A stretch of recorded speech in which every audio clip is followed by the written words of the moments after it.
జై Sriram. Welcome to Divyasri kitchen. మొన్న లలితా సహస్రనామాల్లో ఒకటవ శ్లోకం నేర్చుకున్నాం కదా. ఈరోజు ఒకటవ శ్లోకం అండ్ అలాగే రెండవ శ్లోకం కూడా ఒకసారి చదువుకుందాం. శివశక్త్యా యుక్తో యది భవతి శక్తః ప్రభవితుం న చేదేవం దేవో న ఖలు కుశల స్పందితుమపి అతస్త్వామారాధ్యాం హరిహర విరించాదిభిరపి ప్రణంతుం స్తోతుం వా కదమకృతపుణ్యః ప్రభవతి తనీయాం సంపాంసుం తవ చరణ పంకేరుహభవం విరించిన్ సంచిన్వన్ విరచయతి లోకాన వికలం వహత్యేనం శౌరిః కదమపి సహస్రేణ శిరసాం హరః సంక్షుధ్యైనం భజతి బసితో ధూళన విధిం. ఈ శ్లోకాలు ఆదిశంకరాచార్యులు రచించిన 100 శ్లోకాల్లోని మొదటి శ్లోకం, రెండవ శ్లోకం అనమాట. ఇవి నిత్యం కనుక 100 శ్లోకాలు పారాయణ చేస్తే ఇంకా విశేషమైన జీవితం అనమాట. అలా చేయలేకపోయినా ఒకటవ శ్లోకం, రెండవ శ్లోకం, 15వ శ్లోకం అండ్ అలాగే 32వ శ్లోకాలు కనుక నిత్యం పారాయణ చేసినట్లయితే చాలా అద్భుతమైన ఫలితం ఉంటుందన్నమాట.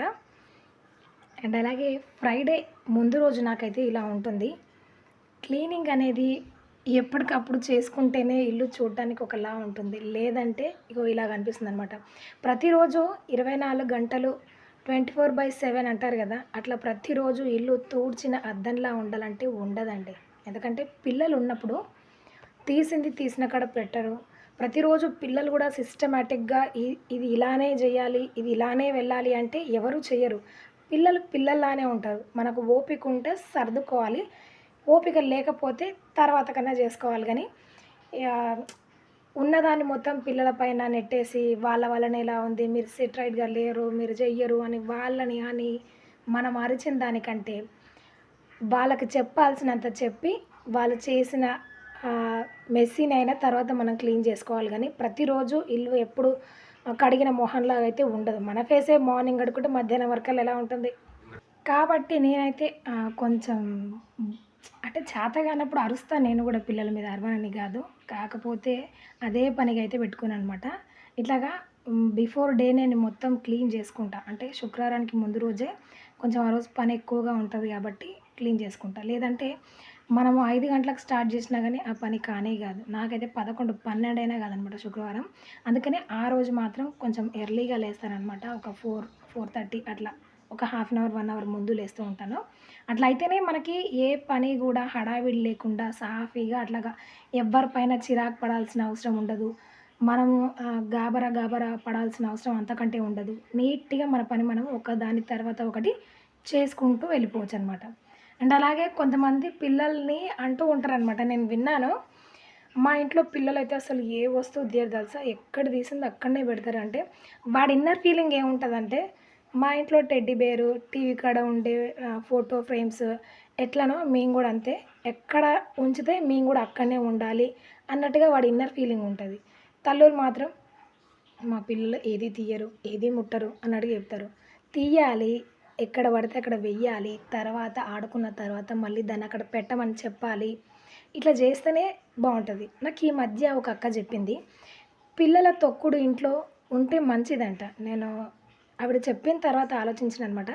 నిజంగానే కొంతమంది పిల్లల్ని ఇంట్లోకి రానియరు. పిల్లలు ఇంట్లో ఎంత తిరిగితే అంత మంచిదనమాట. ముఖ్యంగా చిన్నపిల్లలు, ఆడపిల్లలు మన ఇంట్లోకి వస్తూ ఉండాలి, వెళ్తూ ఉండాలి.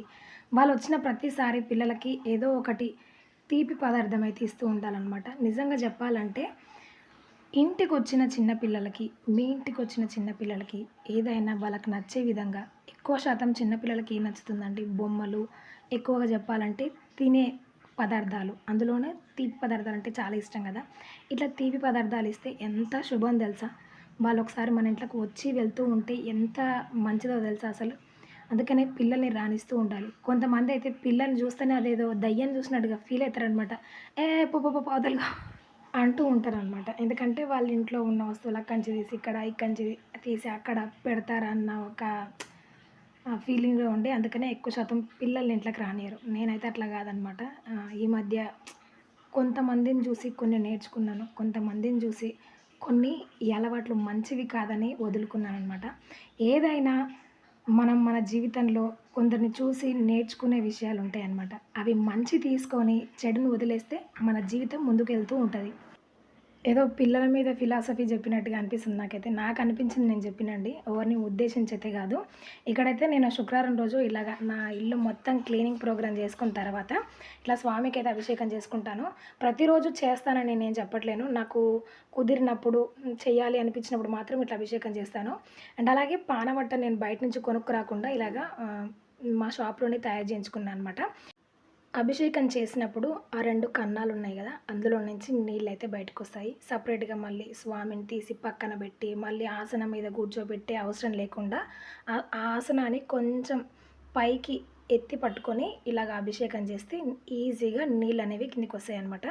ఇలాగ ఫ్రైడే రోజు స్వామివారికి దీపారాధన చేసుకొని, ఇంటి ముందు, ఇంటి బయట ఇలా ముగ్గులతో వేసుకుంటే అసల చూడ్డానికి ఆ లక్ష్మీ కళే వేరే అనిపిస్తదనమాట. ఉత్తగా అయినా సరే నేను అలాగ ముగ్గులు వేసుకుంటూ ఉంటాను. ఇదొక నాకు హాబీ అనమాట.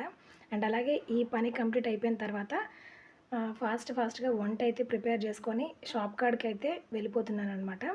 ఈరోజు కాకరకాయ అండ్ అలాగే రైస్ కంప్లీట్ చేసుకొని, నైట్ ఉన్న మెస్సీ కిచెన్‌ని నీట్‌గా చేసుకొని, అండ్ ఇల్లు మొత్తం ఒకసారి ఎక్కడిదక్కడ పెట్టేసుకొని, నేనైతే షాప్‌కెళ్ళిపోయాను. అండ్ దివ్యకి ఇక్కడ ఒక ఫ్రాక్ కుట్టాను గదా! ఆ ఫ్రాక్ దివ్యకి చాలా ప్లెయిన్‌గా అనిపించిందంట. దాన్ని కొంచెం ఏదైనా డిజైన్‌గా చేయి మమ్మీ అంటే, నేనైతే ఇక్కడ చిన్న బటర్‌ఫ్లైస్ అయితే ఫ్రాక్ మీద స్టిచ్ చేద్దాం అనుకుంటున్నాను. ఫ్రాక్ మొత్తం కుట్టిన తర్వాత నాకు షాప్ దగ్గర చాలామంది ఈ ఫ్రాక్ సేల్ చేయమని అడిగిర్రనమాట. నేను మాట ఇచ్చేలోపే మా దివ్య మా మమ్మీ వేరేది కుడుతది, ఇది నాది అని చెప్పింది. అండ్ అలాగే ఇది కొరియన్ స్టైల్‌లో ఉందంట. నేను నిజంగా చెప్తున్నాను. ఈ వీడియోస్ చూసింది కాదు, ఏ స్టైల్ అని అనుకోని కుట్టింది కాదు. నా దగ్గర ఉన్న క్లాత్ తోటి అది 2½ మీటర్స్ ఉండే. దాంట్లో ఎంతవరకు మంచిగా కుట్టగలుగుతామని చెప్పి నేను కుట్టిన సింపుల్ ఫ్రాకే. కానీ ఇది కొరియన్ స్టైల్ ఫ్రాక్ అంట. ఇట్లా సింపుల్‌గా వాళ్ళు ఎక్కువగా పేస్టల్ కలర్స్ ఇష్టపడుతూ ఉంటారు కదా! అంటే లైట్‌గా ఉండే కలర్స్‌ని ఇష్టపడతారు. అట్లాంటి ఫ్రాక్స్ అంట. ఇది మా దివ్య నాకు గూగుల్ సెర్చ్ చేసి చూపించింది. దాదాపు దీని రేట్ వచ్చేసి 1000కి పైగానే ఉందండి. అసలు ఈ కలర్ వచ్చేసి లైట్ ఆనియన్ పింక్ అనమాట. బటర్‌ఫ్లైస్ కోసం అయితే నేను ఇలాగా 2 ఒకే కొలతలతోటి ఒకటి స్క్వేర్‌గా, ఒకటి రౌండ్‌గా కట్ చేసుకున్నాను లైనింగు. లైనింగ్ పైన మెయిన్ ఫ్యాబ్రిక్ పెట్టి ఇట్లాగా చుట్టూ కట్ చేసుకోవాలి. అండ్ అలాగే దీన్ని ఫల్టాయించడం కోసం చిన్న గ్యాప్ ఉంచేసుకొని, ఎక్స్ట్రా పీస్‌ని కట్ చేసుకొని, దీన్ని మనము రివర్స్ తీసుకోవాలనమాట. నేనైతే ఈ కార్నర్స్‌ని చిన్న మేక్ తోటి సెట్ చేసుకుంటున్నాను. చాలా నీట్‌గా వస్తాయి ఆ కార్నర్‌లనేవి. ఇలాగ మొత్తం ఫల్టాయించుకున్న తర్వాత దీన్ని మనం బటర్‌ఫ్లై లాగా స్టిచ్ చేసుకోవాలి. అది కూడా చేయితోనే కుట్టుకోవాలనమాట. మిషన్ మీద కుట్టడానికి రాదు. సూది దారంతో దీన్ని సెట్ చేసుకోవాలి మనం. చూడండి ఇట్లా స్క్వేర్ లాగా చేసేసుకొని ఎలా స్టిచ్ చేసుకోవాలి అంటే, ఫస్ట్ మనం రౌండ్‌గా కట్ చేసుకున్నాం కదా! దీన్ని సెంటర్‌కి ఇలాగ మధ్య నుంచి సూదితోటి పోగు కుట్టు కుట్టుకోవాలి. మీకు సెంటర్ అర్థం కాకపోతే దీన్ని ఒకసారి మధ్యకి ఫోల్డ్ చేయండి. ఫోల్డ్ చేసినప్పుడు చిన్న మడత లాంటిది వస్తది. దానిపైన స్టిచ్ చేసుకుంటే ఇలా వస్తదనమాట. ఇలాగ ఈ దారం దగ్గరికి లాగితే మనకి మంచిగా బటర్‌ఫ్లై కింద భాగంలాగా వస్తది. అండ్ అలాగే దీన్ని పైనుంచి కుట్టాలనమాట. ఈ స్క్వేర్‌గా ఉన్నదాన్ని దీన్ని కూడా మధ్యకి ఇలాగ పోగు కుట్టు కుట్టి దగ్గరికి గుంజేసేయాలి. చూడండి చూడటానికి సేమ్ బటర్‌ఫ్లై ఆకారంలో చాలా బావుంటది కదా! దీని పైనుంచి చిన్న క్లాత్‌ని చుట్టేసేయాలనమాట. చూడటానికి నీట్‌గా కనిపించడం కోసం. ఇలా చుట్టిన తర్వాత వెనక వైపు నుంచి ఊడిపోకుండా మళ్ళీ సూదితోటి కుట్టేసేయాలి. అతికించిన దానికంటే కూడా సూది దారంతో కుట్టేస్తే నీట్‌గా ఉంటుంది. చాలా కాలం పాటు ఉంటుందన్నమాట.